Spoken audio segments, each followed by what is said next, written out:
उद्घाटनाच्या निमित्तानं या व्यासपीठावरती उपस्थित असलेले माझे सहकारी आमदार आदरणीय शरददादा सोनवणे, मगाशी कार्यक्रमाला हजेरी लावून दिले ते आदरणीय माझे आमदार अतुल शेटके, या ठिकाणी भारतीय जनता पक्षाच्या आमच्या नेत्या आदरणीय आशाताईजी तुचके, त्याचबरोबर या ठिकाणी उपस्थित असलेले भाजपचे युवा नेते गिरीश कवडे, त्याचबरोबर कोपरगाव साखर कारखान्याचे संचालक प्रवीणजी व्हाईस चेअरमन शिंदे, त्याचबरोबर सुपतरावजी पार्लेकर सर, पप्पाभाई बोरगावकर, त्याचबरोबर माझ्याबरोबर आलेले आदरणीय थोरात सर, या ठिकाणी आमचे रयत क्रांती संघटनेचे आदरणीय सुभाषजी, आमचे सर्व सहकारी शेतकरी संघटनेचे आमचे शरद जोशींच्या बरोबर काम करत असलेले माझे सहकारी संभाजी पाटील आणि ज्यांनी आम्हाला निमंत्रित केलं त्या आदरणीय अण्णा, आदरणीय व्यासपीठ जमलेल्या शेतकरी भावांनो, तरुण मित्रांनो, माता भगिनी, मी पहिल्यांदा साई समर्थ नागरिक सहकारी पतसंस्था बेल्ले या संस्थेचं उद्घाटन झालं असं आपलं सगळ्यांच्या वतीनं जाहीर करतो. अण्णा मला वाटतं गेल्या आठवड्यामध्ये माझ्याकडे भेटायला आले, त्याच्या अगोदर मला फोनवर निरोप आले की एक असा कार्यक्रम आहे आणि आपण जायचं, आणि मी म्हटलं ठीक आहे मी येतो. परत त्यांना माझ्याकडे आले, त्या अगोदर मी म्हटलं की काही याची गरज नाही, मी फार छोटा पाहुणा आहे, मला व्हॉट्सअपवर जरी पत्रिका पाठवली तरी म्हणलं मी येत असतो. पण अण्णांना वाटलं की नाही, आपण 4 पावलं चाललो, आपल्याकडे गाववाड्यामध्ये मन आहे, दुसऱ्याचं 2 हात लोटलं तर ते आपलं ईदभर लोटतो. अण्णाला वाटलं आता भाऊला जाऊन भेटावं, म्हणजे भाऊभर ईदभर लोटायला आपलं येतील.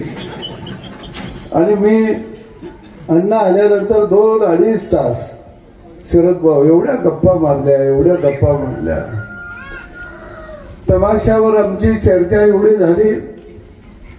मग तमाशाची महाराणी म्हटलं तर चालेल, विठाबाई नारायण गावकर यांच्यापासून दत्ता माडिक पुणेकर, सह गुलाबराव बोरगावकर पासून चंद्रकांत ढवळपुरीकर, अनेकांच्या आठवणी खऱ्या अर्थानं जागल्या. इथं गुलाबराव बोरगावकरांचे चिरंजीव आलेले, थोरात सर माझ्या भागातले मोठे प्राध्यापक आहेत. मी ज्यावेळी माझी स्कूल सैनिक शाळा उभा केली आणि ज्यावेळी मी संगीत हॉल उभा केला, त्यावेळी याला नाव कुणाचं द्यावं, तर ते नाव मी दिलं तमाशा कलावंत गुलाबराव बोरगावकरांचं. आणि अण्णा तमाशाचा महोत्सव भरवत आहेत, त्यांच्या मी तोंडून ऐकलं आणि नंतर चक्क अण्णा माझ्यासमोर गायला लागले. एवढं मस्त त्यांनी एक कवन गायलं, मी भारावून गेलो.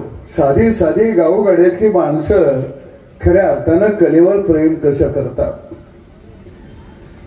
तमाशा असेल, भारूड असेल, गोंधळ असेल, नाहीतर पिंगळा जोशी असेल, कडक लक्ष्मी असेल, वासुदेव असेल, या सगळ्या कला त्याला जपल्या कुणी असतील आणि त्याला राजाश्रय जर कुणी दिला असेल तर इतिहासामध्ये पहिल्यांदा राज्याश्रय दिला तो छत्रपती शिवाजी महाराजांनी दिला. त्यांची भूमी आहे. ताई मगाशी म्हणला ती ही भूमी खरंच साधू संतांची भूमी आहे, कलावंतांची भूमी आहे. दत्ता माडिक पुणेकरांची गेली माझी महिना, मला झोप लागेना झाला 1 महिना, जीव तोडून गायचे. ते गायला लागले की एक वेगळी ऊर्जा त्या काळामध्ये तयार व्हायची. दत्ता माडिक पुणेकरांचा तो आवाज, त्या हाताची हालचाल, हे एक आगळी वेगळी होती. खरंच ही फार मोठी माणसं आभाळा एवढ्या उंचीची माणसं, आणि त्या माणसांची आठवण जागवण्याचं काम या बेल्ल्याच्या मातीमध्ये आदरणीय अण्णा करत आहेत. मी मनापासून त्यांना धन्यवाद देतो. मला माहिती आहे की अण्णा, तुम्ही हा महोत्सव भरवताना काही लोक म्हणत बी असतील याला काही काम नाही, हे असंच आहे. कारण शहाणी माणसं कधी क्रांती करत नाहीत. अण्णा, क्रांती पागल माणसं करतात. शहाणी माणसं विचार करतात. ह्यात उडी मारली तर हात मोडल का, पाय मोडल का, डोक्याला लागल का. शहाण्याने क्रांती केली नाही, क्रांती पागलांनी केलेली आहे. शहाणी हे नुसते गावातले भाट असतात. सकाळी चहा प्यायला की मोक्याच्या जागेवर बसायचं आणि अख्ख्या जगाचा इतिहास मांडायचा. अमेरिकेचं बिघडलंय, पाकिस्तानचं काही खरं नाही, मोदींचं कसं होतंय माहित नाही, राहुल गांधीचं आता काही खरं नाही, हे ज्या घरात बायकोला लुगडं नाही, हे काही काळजी नाही.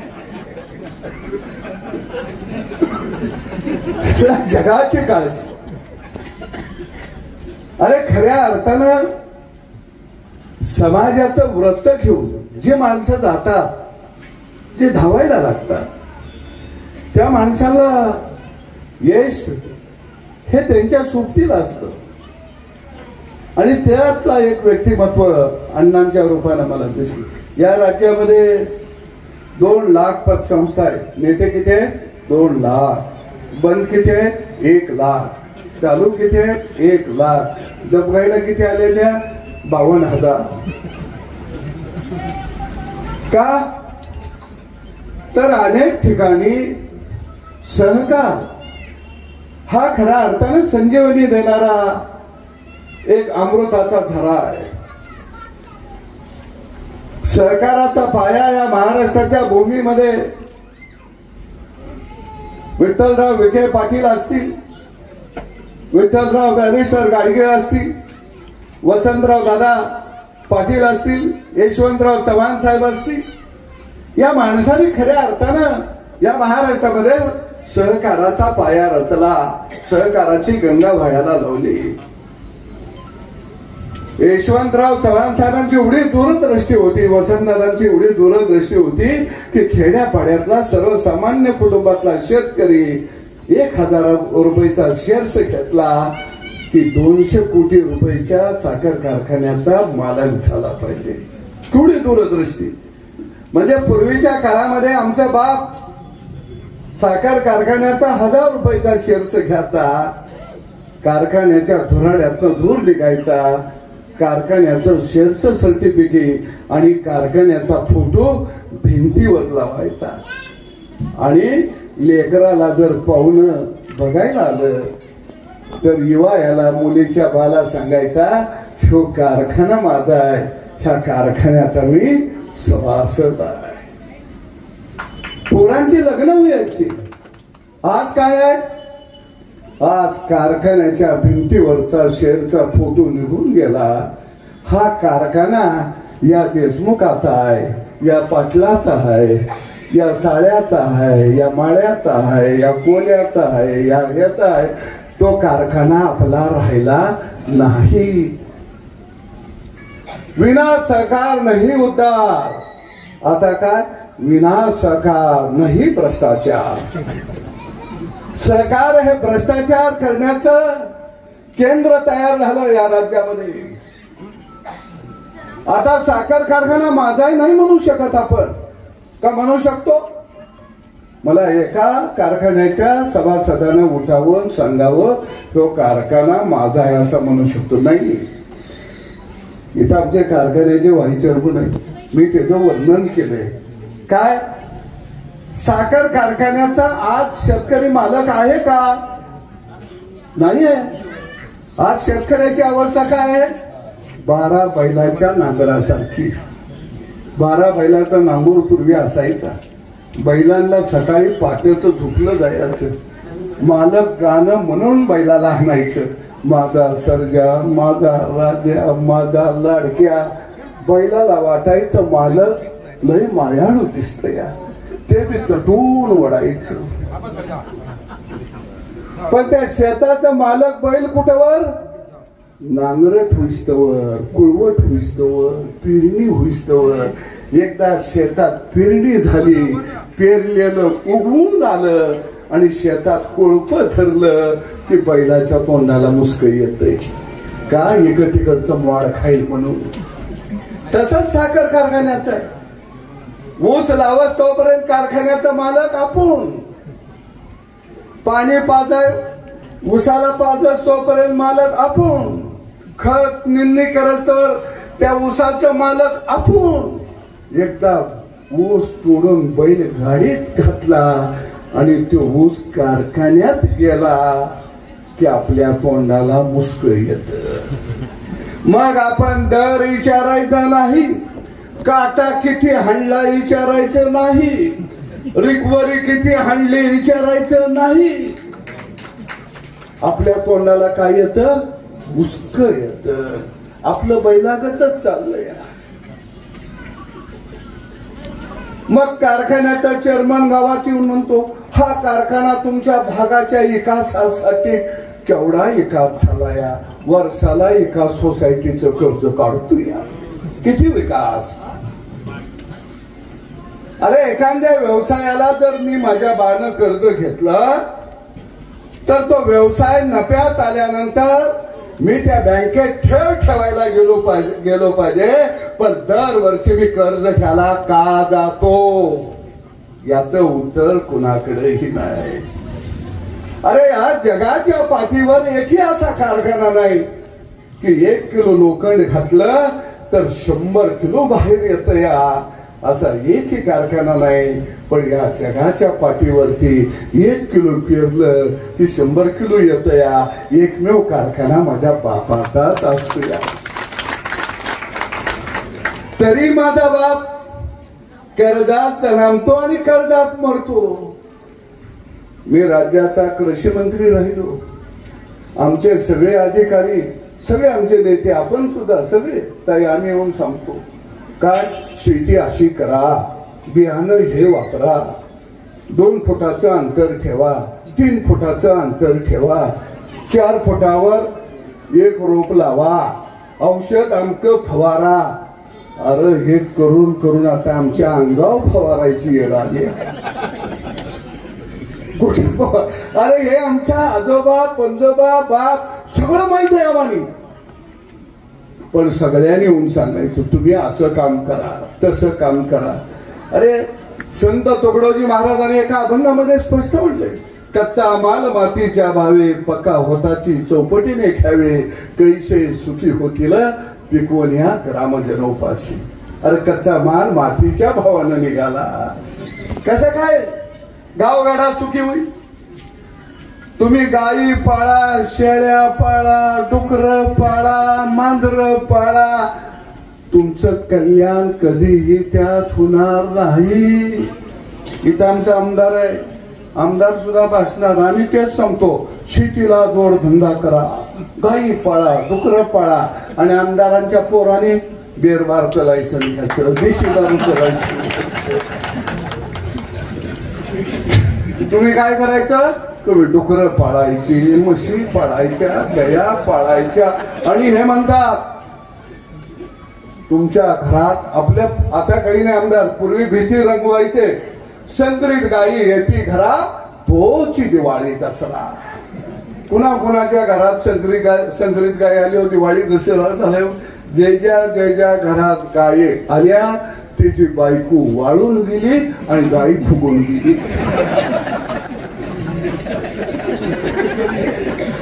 काय खरं नाही. आपला कार्यक्रम लई अडगागत चाललाय. 50 लिटर दूध येतो कडी सांगतोय, 100 लिटर दूध आहे, 200 लिटर दूध आहे. आणि पोराला किती बादली खंगाळून बी कार्यक्रम नाही. अरे 2 लिटर दूध आमच्या घरात होत तर आमचं बाप गायचं म्हशीचं दूध काढल्याबरोबर तांब्या तोंडाला लावायचं, फेस वठाला लागायचा.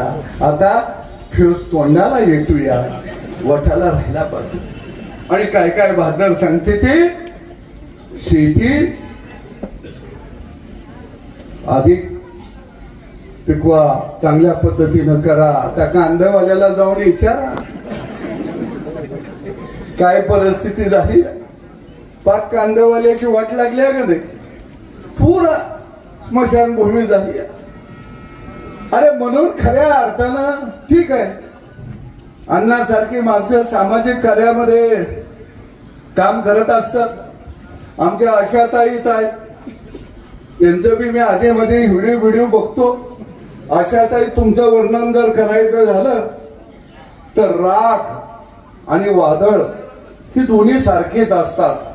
फक्त शांत झाल्यावर कळतं आपल्या एरियाचं नुकसान किती झालंय.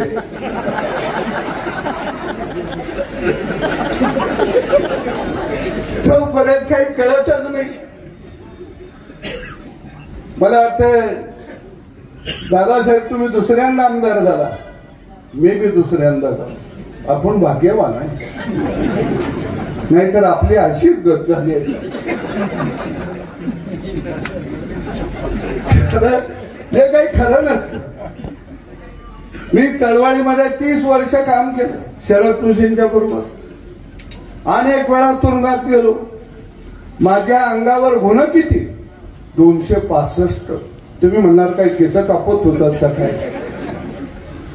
काँग्रेस राष्ट्रवादीचं सरकार दादा, आम्ही आंदोलन करायचं चाकणला आणि गुन्हा नगरला, दौंडला. एका दिवसात 50 गुन्हा अंगावर घालायचे. सत्ता ही मस्तवाल असती खऱ्या अर्थानं बघितलं तर. मी तुम्हाला कौतुक म्हणून सांगत नाही, दादा इथं साक्षीदार आहे. देवेंद्र फडणवीस या माणसाचा का राग आहे बरं महाराष्ट्रातल्या प्रस्थापित राजकारणाला लोकांना? तर त्याचं आडनाव फडणवीस आहे, त्याच्या संस्था नाही, त्याचं मेडिकल कॉलेज नाही, त्याच्या सूतगिरण्या नाही, काही नाही त्याचं. आणि या गब्बर सिंगाचं सगळं आहे.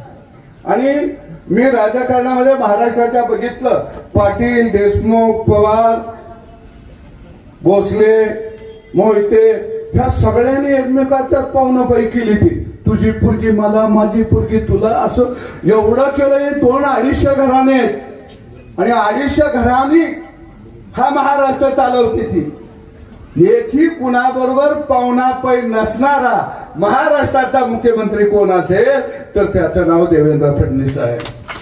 त्यामुळे या आधीमध्ये पाहुणपै एक होती. ती पाहुणपै एक झाली की आमच्या सारखा मिठाचा खडा निघतो बाहेर. मग आम्हाला माहित आहे, माझं वाक्य आहे, वाडा विरुद्ध गावगाडा, प्रस्थापित विरुद्ध विस्थापित. वाडे ज्या दिवशी उद्ध्वस्त होतील त्याच दिवशी गावगाडा सन्मानानं उभा राहू शकतो, अन्यथा राहू शकतो. व्हायला पाहिजे. किती वर्ष बरं ह्यांचं पोट भरत आहो. एकाच्या 50 शाळा, 40 शाळा, कॉलेज ह्यांचे, सूतगिरण्या ह्यांच्यात, दूध संघ ह्यांचं, बँका ह्यांच्यात. मला काय कळत नाही. आमदार बी असते, मंत्री बी असते आणि जिल्हा मध्यवर्ती बँकेला संचालक बी असते. म्हणजे इकडं आमदार बी आहेस तू, मंत्री बी आहेत आणि तिकडे संचालक बी. साला ह्यांना संडास जरी निर्यात व्हायला लागलं, पैसे मिळायला लागलं ना, तर संडास महायोजनेचे अध्यक्ष सुद्धा ही अवलादी होतील. अरे किती यांचं पोटच भरलं ना. काय केलं? आणि अख्खं घरदार येथे कुठूमच्या कुठूम राजकारणात आहे. अशात आहे अख्खं घरदार. सगळं भाव राजकारणात, सोना राजकारणात, मुलेकर राजकारणात, बायका राजकारणात. आणि भाषण करताना सगळं घरदार करतंय. तुमची आम्हाला सेवा करायची आहे आणि यावेळी तुमची स्वप्न पूर्ण करण्यासाठी आम्हाला एकदा निवडून द्या. तुम्ही काय कशाची स्वप्न पूर्ण करताय? मग सेवा एवढी कशी करताय बरं? मग जावा ना, पंढरीला जावा, काशीला जावा, शिर्डीला जावा. इकडेच का सेवा करायला येत आहे? अख्खं घरदार सगळे राजकारणी 2-2 कोटीच्या गाडीत नाही ती. आणि भाषण काय? तुमची दाम आणि सेवा करायची आहे. काय साबण लावून आंघोळ घालतो? कसली सेवा करतो? मला वाटतं शरद भाऊ, आपण एक सभागृहात असं मांडूया दोनदाच आमदार किंवा खासदार होता होईल, त्याच्यानंतर त्याला कुठं सुद्धा उभा राहता येणार नाही. अरे दुसऱ्यांचा नंबर लागायचा कवा? तुम्ही झाला की तुमची बायको येतुया, पोरगा येतुया, पोतण्या येतुया, म्हणजे आयुष्यभर गुलाल तुमच्याच अंगाव आणि आमच्या अंगाव कवा मसन वाट्यात गेल्यावर कवा लागायचं? हे कुठेतरी थांबायला पाहिजे. तरुण पिढीनं खऱ्या अर्थानं आता पुढे आलं पाहिजे. आजची तरुण पिढी आमची जातीपातीत वाटली गेली हो, वाईट वाटतंय हो. पूर्वी गावगाडा हा 12 मुद्देदारांचा होता. छत्रपती शिवाजी राजांची सेना ही रयतेची सेना होती. साळी माळी कोळी तिली कुंभार नाभिक मातांग चर्मकार मराठा दलित ही खऱ्या अर्थानं त्याची सेना होती. लव्हाराचं पोरग होतं, कोळ्याचं पोरग होतं, नंदीवाल्याचं पोरग होतं, गोसाव्याचं पोरग होतं. गावगाडा एक रूपानं चालला होता. आज आम्ही प्रत्येकाला जात विचारायला लागलो. आज नेते जातीवर निर्माण व्हायला लागले. खऱ्या अर्थानं जोपर्यंत या महाराष्ट्राच्या मातीवर नेतृत्व निर्माण होणार नाही तोपर्यंत मातीला न्याय मिळू शकत नाही. अरे नोकऱ्या किती आहेत? त्या 2 लाख नोकऱ्या आहेत. किती? 2, जास्तीत जास्त 2.5 लाख. अजून वाढवू 5 लाख. 5 लाखापेक्षा नोकऱ्या नाहीत. पण या महाराष्ट्राची लोकसंख्या आहे 13.5 कोटी. अरे कसं काय हे असं का गणित कोलमडलं, का बिघडलं याचा विचार आज आमचे राज्यकर्ते करायला तयार नाही. अरे पूर्वीच्या काळामध्ये लोक म्हणायचे, तर जुने काका बसले ते महाराज काय म्हणायचे? उत्तम शेती, मध्यम व्यापार आणि कनिष्ठ चाकरी. आज काय झालं? उत्तम चाकरी झाली, कनिष्ठ शेती झाली, मध्यम व्यापार झाला. संत नामदेवांनी म्हटलं तर एका अभंगामध्ये, वळचणीचं पाणी आढ्याला गेलं. आम्हाला वाटायचं शरद भाऊ वळचणीचं पाणी आढ्याला गेलं कसं? पण हिंदुस्थानातल्या राज्यकर्त्यांनी वळचणीचं पाणी दाबीत दाबीत आढ्यावून गेलं आणि वर सांगितलं, तुझं आम्ही खरं करून दाखवलं. ही उलटी गंगा विकासाची खऱ्या अर्थानं वाहायला लागली. आणि म्हणून आजची जर परिस्थिती बघितली, मी एका गावाचा सर्वे केला. त्या गावामध्ये 192 मुलं होती. त्यापैकी 104 मुलांची लग्न झालेली नाहीत. किती? 104. आज गावागावामध्ये 40 वय ओलांडलेली अनेक मुलं आहेत, त्यांची लग्न सुद्धा होत नाही. कारण का? उत्तम शेतीची कनिष्ठ शेती झाली. आणि म्हणून खऱ्या अर्थानं भविष्य काळ जरी कठीण असला तरी सुद्धा आपल्याला काम करावं लागणार आहे. मी काय काय विषय सभागृहामध्ये मांडत असतो, काय विषय खटकत असतात, काय विषय कुणाला पटत नसतात, पण मी माझी भूमिका कधी सोडत नाही. कारण मी वाढलो मातीमध्ये, घडलो मातीमध्ये, जन्मलो मातीमध्ये. अरे माझ्या आई बापाचे हात होते शेणामुतामध्ये.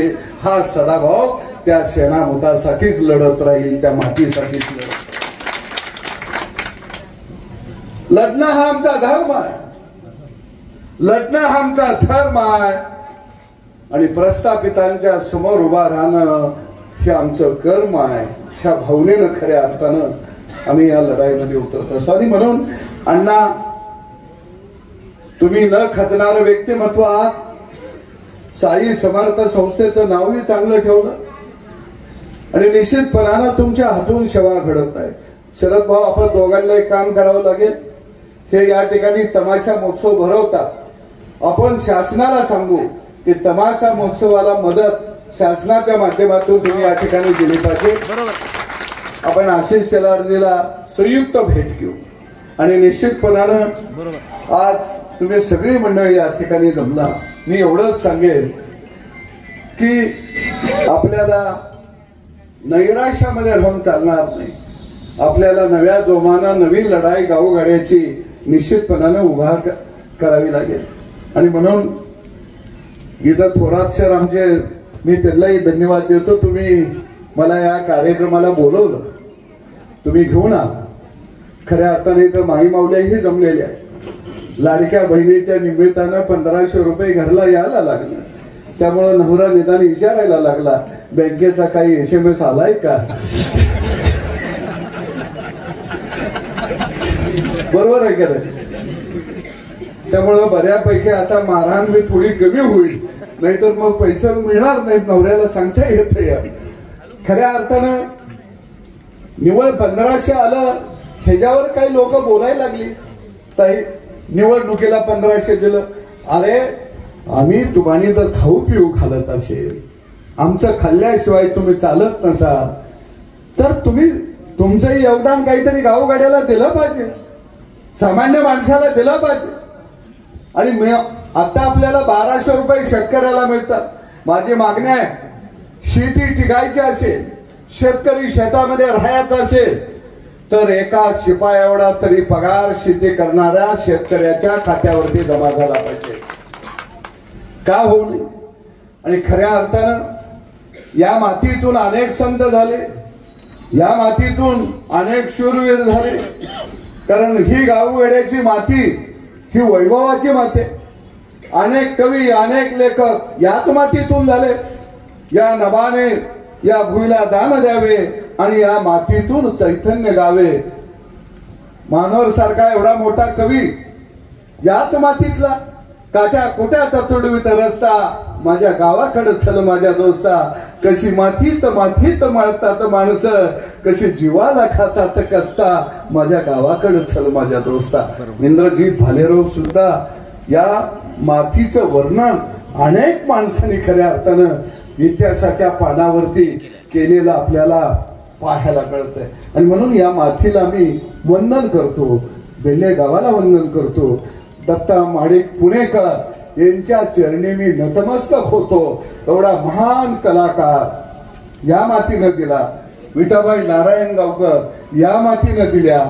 मी दादा तुम्हाला माझी विनंती आहे की काही होतं, विठाबाई नारायण गावकरांचं एक भव्य दिव्य स्मारक आणि पुतळा आपण उभा करायचा. आणि मी आजच पत्र लिहिलं, आपण बसून त्याची बैठक लावू. अरे एवढी मोठी कलाकार माऊली, जी डिलेवरी पडद्याच्या माग होती आणि लेकराची नाळ दगडानं तोडते आणि स्टेजवर उभा राहते रसिकांच्या समोर. आणि ही केवढी उंचीची माऊली होती आमची, केवढी उंचीची माऊली होती. आणि ही माणसं आमची वैभव आहे. आणि म्हणून मला अण्णांचं विशेष कौतुक काय वाटलं की ही माणसं अण्णा तुम्ही जपली.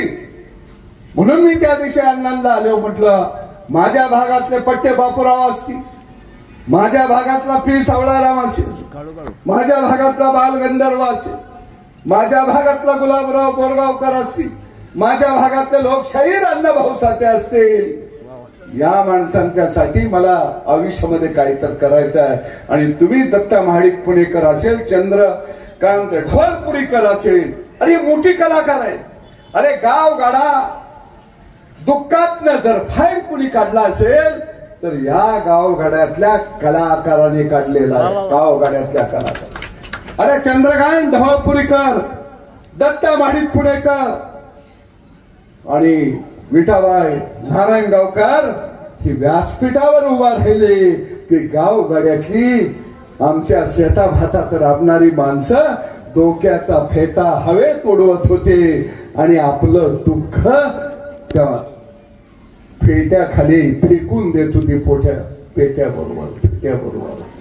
अरे आमची कला, आमची संस्कृती, आमचा गावगाडा खऱ्या अर्थाने या माणसाने जिवंत ठेवलेला होता. या माणसाने दत्ता महाडिक पुणेकरांचे वक आजच्या पिढीला, त्या काळात आम्ही बघितलं संत तुकोबाचा वक जर करायला लागले. अरे संत तुकोबा या पृथ्वी तलावरती या महाराष्ट्राच्या मातीमध्ये साक्षात कुणी जर उभा केला असेल तर त्याचं नाव आहे दत्ता महाडिक पुणेकर. त्यांच्या कपाळाचा गंध, गालाचा गंध, कानाचा गंध, गळ्याचा गंध ज्यावेळी आम्ही बघायचं त्यावेळी खऱ्या अर्थानं तुकोबा आमच्याकडे धावत आलाय. या चाकणच्या डोंगरावर तो तुकोबा आमचा त्या ठिकाणी ध्यान धरणा करत बसला.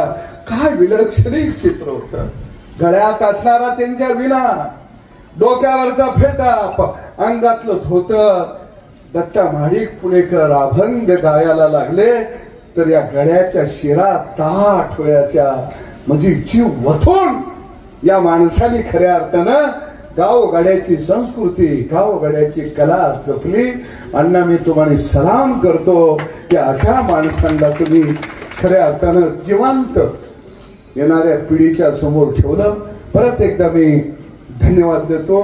परत साई समर्थ नागरिक सहकारी पतसंस्था याची घोडदौड ही खऱ्या अर्थानं एक ऐतिहासिक हो अशी परमेश्वर चरणी प्रार्थना व्यक्त करतो. इथं थांबतो. जय